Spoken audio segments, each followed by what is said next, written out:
back to WCB Jazz Vinyl. So the topic for today is another Record Store Day title.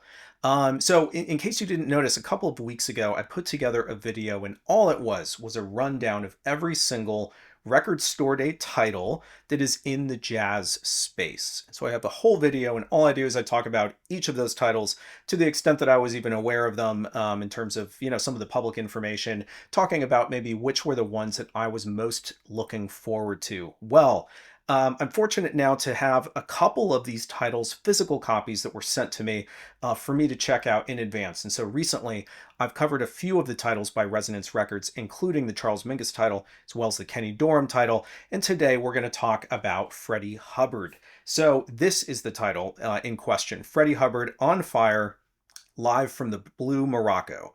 So that's what we're about to dive into. Before we get into it, though, of course, please go ahead and subscribe to my channel.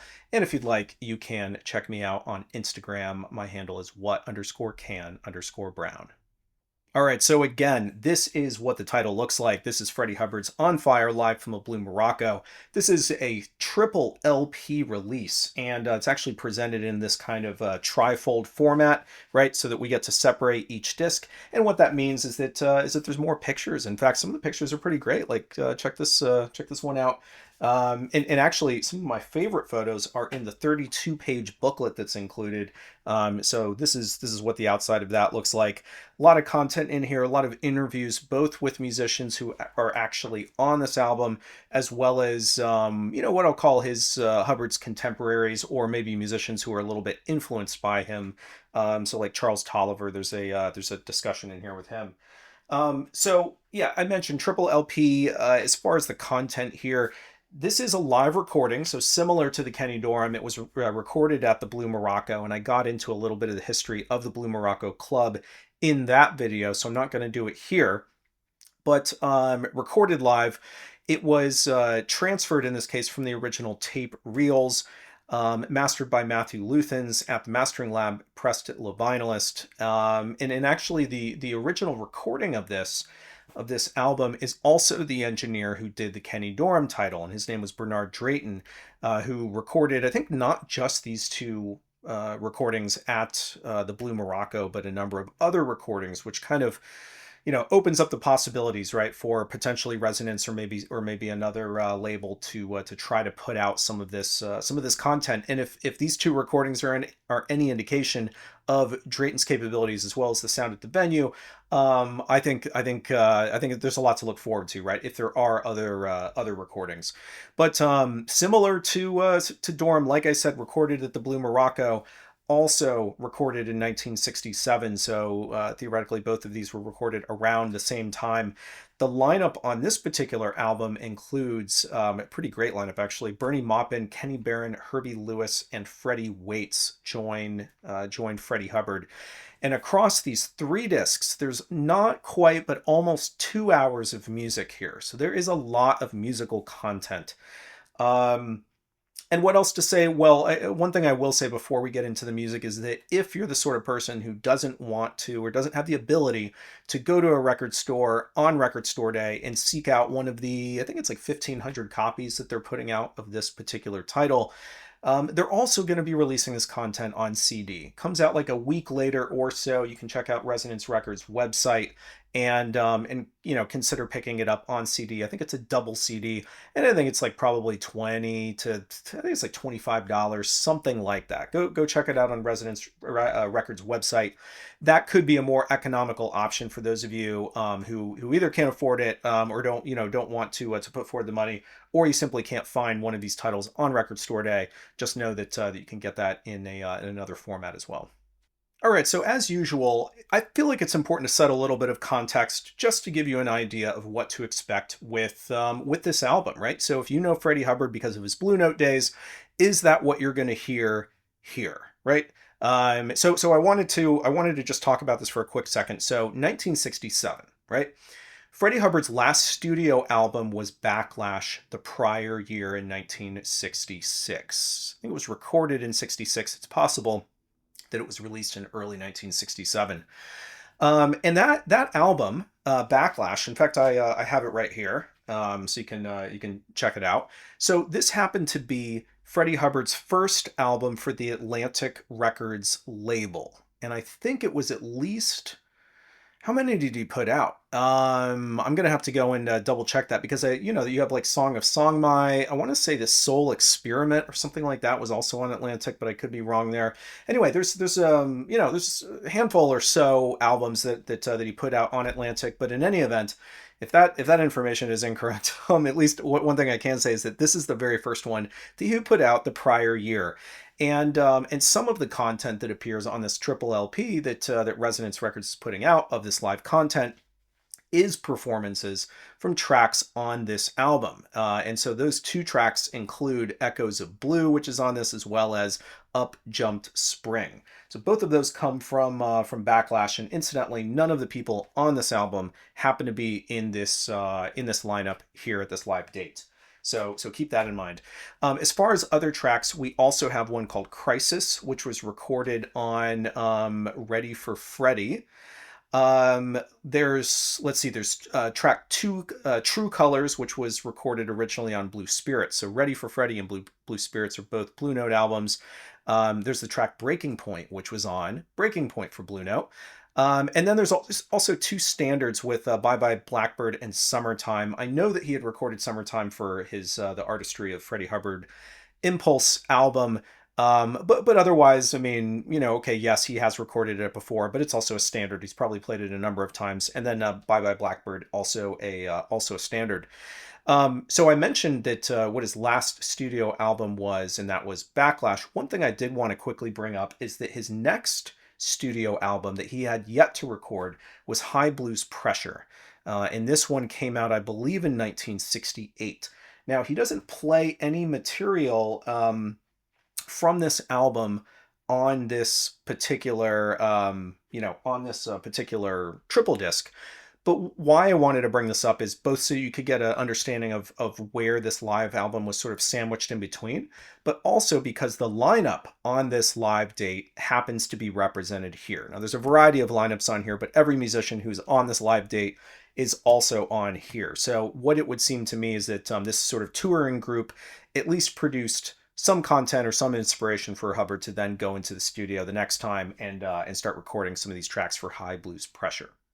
All right, so that aside, right, what everybody wants to know is how does it sound, right? Is this a worthwhile release, and all of those kinds of things.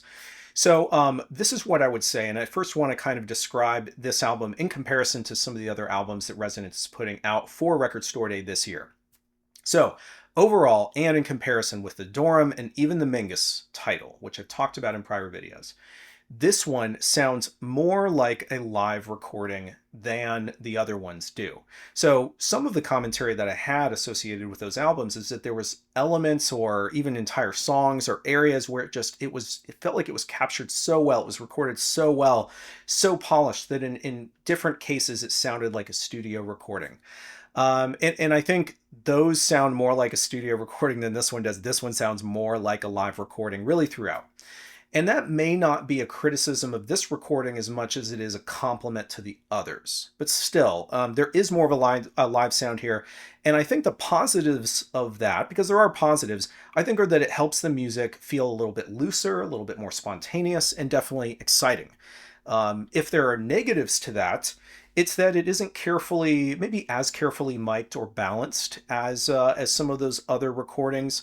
I think Hubbard and Maupin's horns, to some degree, sort of wander away from the microphone a little bit. I'm not talking about them wandering around the room, but not necessarily pointed directly at the mic, right? A little bit of distance. And some of that is going to be intentional because Hubbard has a little bit of a reputation for overblowing or distorting, intentional distortion and sort of blowing past the notes. It's kind of hard to describe unless you're kind of familiar with playing a horn. But he creates distortion because of the intensity and because of the volume at which he's playing. And so you don't want to play directly into microphone because sometimes that can be a little bit too grating. And so you play just off the microphone so that it doesn't necessarily capture all of that edge to it.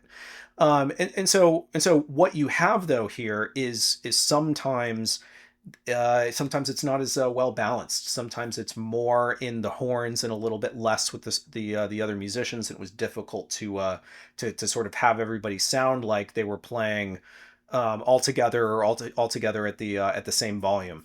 I would say that we do have a little bit more room noise in this recording as well, not in terms of the audience as much as a sense of the room and how like the drums interact with the room. Um, and then, if I was to say anything else about this, maybe one of the other reminders we have that this is live is that Hubbard actually introduces the tracks. Or he tells you what they are after the fact, as the case may be. Sometimes he introduces it up front. Sometimes he says that was this. Um, so in my opinion, I think the positives outweigh the negatives. And all of what I just said is leaving aside any of the historical context or the quality of the music. Those are just sort of more purely technical comments about studio recording versus live recording in terms of how this thing sounds. So, as far as the quality and the style of the music, and to give you an idea maybe of what to expect, I also think that Hubbard successfully breaks free of a studio sound with his playing. And I got into that just a little bit in my prior comments, but I think he and his fellow musicians play with more intensity than you'd expect in a studio environment, and with more intensity than you'd expect on one of his Blue Note recordings. So, I think what I mean is that he isn't as careful, and I think that the musicians do take more risks with their performance. And so as a result, and I said this already, it feels more spontaneous because it is. And I think that this is probably even a better artistic expression of the music that Hubbard was playing at the time. So, I think that the best example of my comments across all three discs is the piece, or it's actually kind of a combined piece of True Colors with Breaking Point, which happens to be on side D. I would classify this particular piece, even though not all of the pieces are post bop, some are a little bit more in the hard bop space. You do have some ballads as well, but I would call this piece more post bop in style than maybe anything else. And it's energetic. It's just a great example of a piece that I think allows the musicians to shine with simultaneous playing, as opposed to this more traditional structure of playing a melody and then trading solos. All right, so otherwise, I do want to cover a couple of the other tracks, just in terms of some highlights. I think that side D again is probably my favorite track across all three discs, but there's plenty of other high points. So the opener of this entire triple LP set is the track Crisis. And I think this is kind of an interesting one because I do think that it's some of the most fiery playing of Hubbard, and maybe even of Maupin as well. And maybe the trade-off that you get here, I think, is related to some of my technical comments, where you don't necessarily have the same volume of playing, especially between those two musicians simultaneously. So when they double on the melody, you lose a lot of Maupin. You certainly do hear Hubbard's playing, but he's playing just off the microphone, at least to my ears. And then Maupin doesn't play with quite as much volume, and so there is a little bit of a lack of balance, I think, on this opening piece. And yet, what you get for its lack of formality is just a really fantastic piece. Like it's some of the best energy on the album. Maupin's solo is great, even though it is a little bit quieter. It's still full of energy. It's just not quite captured as well. But here's the thing. With this album, yes, there's going to be a little bit of variation, I guess, from track to track in terms of exactly how they sound because of the style that they were playing. And yet there's still so much to love about it because it is so spontaneous and it is so energetic. So I think an interesting sort of counterpoint to what I just said is actually the very next track on side B, which is Up Jump Spring. This one has Freddie Hubbard on harmon mute, and immediately I can tell you he's playing carefully into the microphone, and the piece overall is much better balanced, I think, than the first one. And part of the difference could be that this is just because it's a quieter ballad, but and so that allows maybe some of the other musicians to come through. But I will say that you can hear Freddie Waits' brushwork very easily. Hubbard has these really interesting staccato lines that he plays through the harmon mute that are this just sort of brassy and kind of metallic in sound kind of thing, like you'd expect to hear from the harmon mute. The difference is that he plays it just very differently than Miles Davis. He's not like trying to be Miles when using the harmon mute on a ballad, because he plays in the harmon mute with like volume and intensity, and again these like harsh staccato notes. It's like a very different style of using a mute, especially in this kind of context. And you know, it's kind of funny. This song is a little bit unexpected in terms of what you may think you're going to hear when you hear a ballad, because this one extends over 17 minutes. And so, yes, it's a ballad, but it doesn't mean that it's so rigid in its structure. There are still extended solos, and the solos are fantastic, really, by each musician. I think especially Hubbard, Maupin, and Kenny Barron sounds fantastic here as well. Again, these like sort of long format solos that you wouldn't always expect to hear, just because most of the time it feels like the ballad is meant to highlight the leader, and everybody else, if they are going to solo, it's going to be kind of like a little thing, but it's all about giving it back to the leader to sort of shine on the melody. And that's just not the format that they use here. Otherwise, so side C is the track Echoes of Blue. This is a very interesting one, probably the most avant-garde track on the entire album, or on the entire 3 LP set. Kind of raucous up front in terms of how the melody is set up. There's some deliberate distortion of tone and bending of notes by both Hubbard and Maupin. And again, I think it just sounds a little bit more avant-garde, but still not too far out. And what that opening does is it actually sets up a really nice space for Herbie Lewis to have an extended bass solo, and in points it's just him with no backing. He makes full use of the sort of the range of the bass, and he even does some sort of percussive notes by tapping onto the bass, which is kind of fun before he hands things back off to Hubbard to sort of to finish off the track.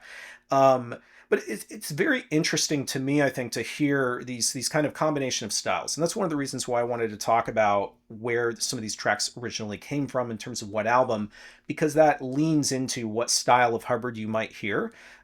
This is a little bit of a representation of, across a few years, but we're not going all the way back, right? It definitely is more sort of on the tail end of hard bop into post bop, a little bit of avant-garde, and I think that that sort of mesh is what starts to characterize some of his work for Atlantic before he gets even maybe a little bit more towards some soul elements, some electronic elements even later on that he then brings in. So this is before that. This is before the soul. Before there's not even an electric bass here, but it is it's that kind of transition, I think, that does combine some of his previous work, but it also captures the sound that he was going for at this particular time.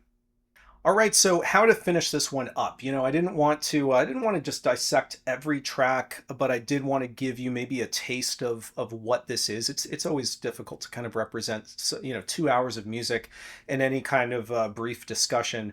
But hopefully some of this commentary gives you an idea of what to expect, because again, I know you go to record store day, you don't know what you're going to get, and it's difficult to sort of prioritize your money and want to make sure that you're getting the right stuff, right? My opinion is that it's hard to go wrong with the content that Resonance Records and sort of their sister label Elemental puts out. It's hard to go wrong with their releases. They frequently participate in record store day, and I think what's at least clear in my mind is that they always represent the music in the best way that the music can be represented. So at the same time that I have my own, sort of little comments about, oh, maybe this could have been recorded better. It's like, well, that's not it's not exactly fair, and the music is what it is, and they're representing it again, I think in probably the best way that they possibly could.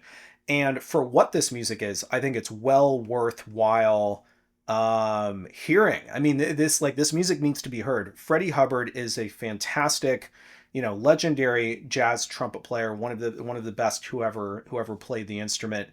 And me myself being a trumpet player, at least in the past, I mean, Freddie Hubbard was always a huge inspiration for me. So I'm a little bit biased. Like, I want to hear anything that he does. And so I was super excited to be able to hear this. I think it's very interesting to hear a little bit of content that's the bridge between the Blue Note ears and the Atlantic ears, and I think that this does great does a great job of representing that bridge. And I also think that you're just going to get a different side of Hubbard. Like we otherwise haven't heard that much of him live. Like I understand Live at the Cookers that was put out on Blue Note. That also wasn't like the most stellar of recordings. But hearing him live, hearing him unencumbered, I think is pretty special. And I think that you hear a lot of that here. And it's fantastic to hear him with these musicians, especially Benny Maupin. I mean, to hear these two guys going at it on this album, I think is amazing. It's great to be able to kind of put yourself in the headspace of being in the Bronx at this club that doesn't exist anymore and hearing the music as it was performed in 1967. So I think all around this is it's a great release. And I know that in my original video that I put out where I was talking about every single record store day release that was in the jazz genre, what I said was, there's a few that stood out to me that I was most excited about. And I can tell you what they are because I just remember them. It was the Mingus, it was Dorham, it was Hubbard, it was the Pharoah Sanders Ezefo Zam that Mac Avenue's putting out. And then it was Nathan Davis that's being put out by, is that MPS? Who's doing that one? Um, anyway, the Nathan Davis title that's coming out. So those are the ones, and after hearing three of these, I can still confidently say that those are in my that they're in my top five because they delivered on or exceeded my expectations, especially in terms of how they sounded. In this case, how it sounds as well as the intensity. I just wasn't expecting this side of Hubbard, and I was pleasantly surprised. So that's my assessment. Please do go check out that original video that I made if you're interested in all of the jazz titles that are being put out. And honestly, I'm not done. I've got one other video that's coming out soon because one of the other titles that I was really excited about is the Vince Guaraldi title. There's actually two of them that are coming out for Record Store Day, but I'm gonna make a quick video on one of them because I think it's pretty cool. So look out for that before Saturday. I'm sure I'll get it posted. And yeah, thanks very much for tuning in, and I'll see you next time.